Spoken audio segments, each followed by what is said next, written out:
Hello my VR enthusiast, I hope you're all doing well.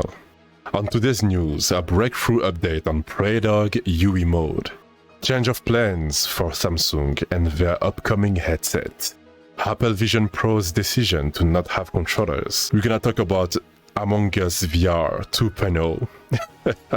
Also, ROBLOX is coming to the MetaQuest headsets, and also another breakthrough to turn the PSVR2 into a PC VR headset. Let's begin, shall we?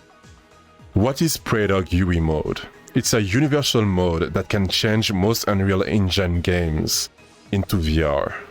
The modification adds motion control, head tracking, and other features to non-VR titles. Praydog made a huge UE VR breakthrough, getting universal room scale working on almost every Unreal Engine game. Now you can physically walk in your IRL room and the player model, etc. properly stays with you. Dodge bullets by physically dodging, etc. This is unreal, guys. Pun intended.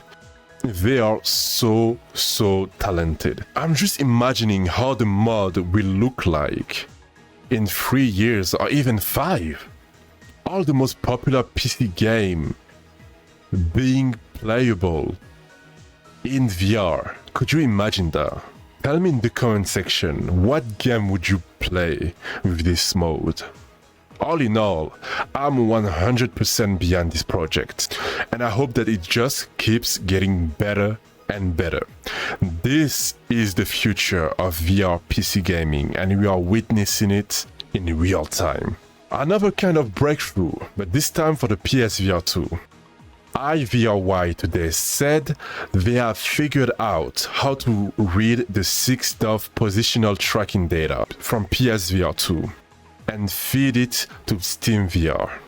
IVRY tells us they verified this working by walking around in SteamVR while wearing a PCVR headset.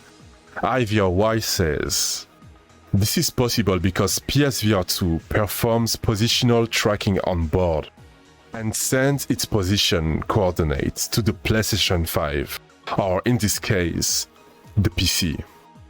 The project also currently doesn't have sense control tracking working yet. But IVRY says the controller ring infrared LED pattern tracking is also done on board, so there is no reason to think it won't eventually be possible to get it working too.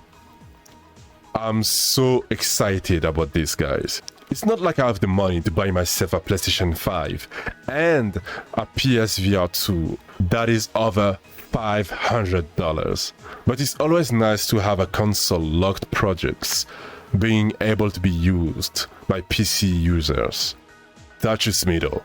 Now let's take a look at Samsung. In February, Samsung officially announced it was working on an XR headset, with Google handling the system software via a new variant of Android.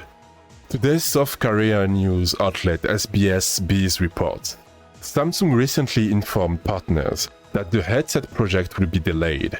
The report says the original production target was early 2024, but the new target is 3 to 6 months later.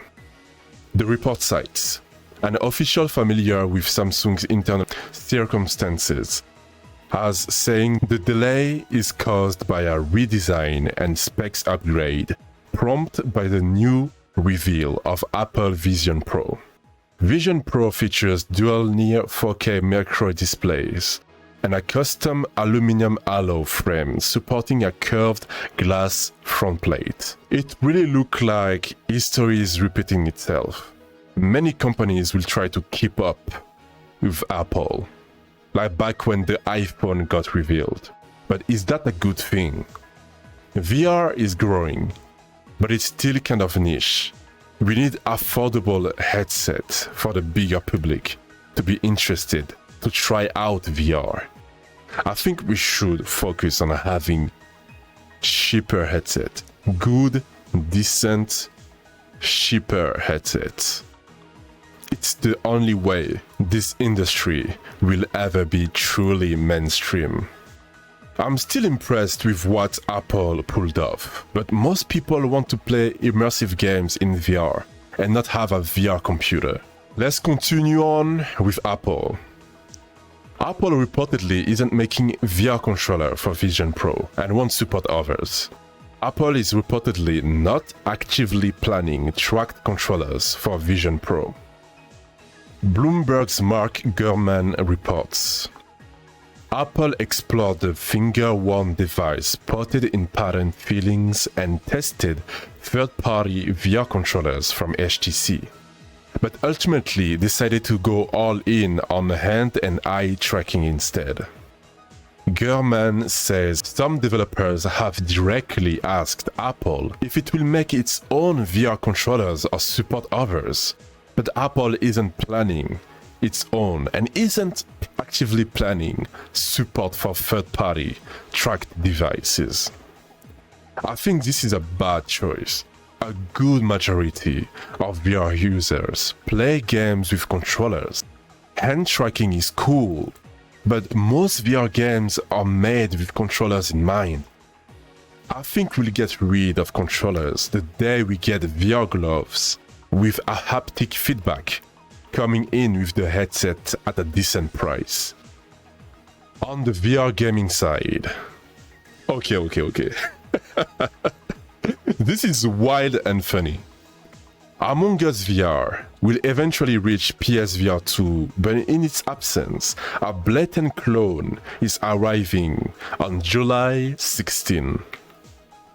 Fully named Spaceship Imposter VR, multiplayer deduction simulator among game. This revolves around discovering the imposter across a group of up to 8 people. Your crewmates must complete all the tasks across your ship to win or detect the guilty party, while the imposter must ensure they aren't discovered and voted out. In other words, exactly like Enough Sloth's original game. Like, guys, look at this. It's just a plain copy of Among Us VR, and the game is getting away with it for some reason. Those developers have some balls, I'll tell you that. Ridiculous. And now let's talk about ROBLOX. ROBLOX is coming to MetaQuest VR headset. The popular game creation platform, arguably a metaverse, will first arrive on Quest App Lab in the coming weeks, followed by a full Quest Store release at a later date. App Lab apps are meant to be shared via URL and aren't surfaced in the store interface unless you search by exact name. ROBLOX has 66 million daily and over 200 million monthly active users, around as much as Minecraft and Fortnite combined. This user base reportedly includes over half of American children under 16. Those numbers are crazy. But I think that's a good news. The sales for the Quest headset will have a huge boost thanks to that. ROBLOX is big. It's no joke. And that is all for today's video. Let me know your thoughts in the comment section down below. Don't hesitate to leave a like, subscribe, and click on that notification bell. I'll see you all in the next video.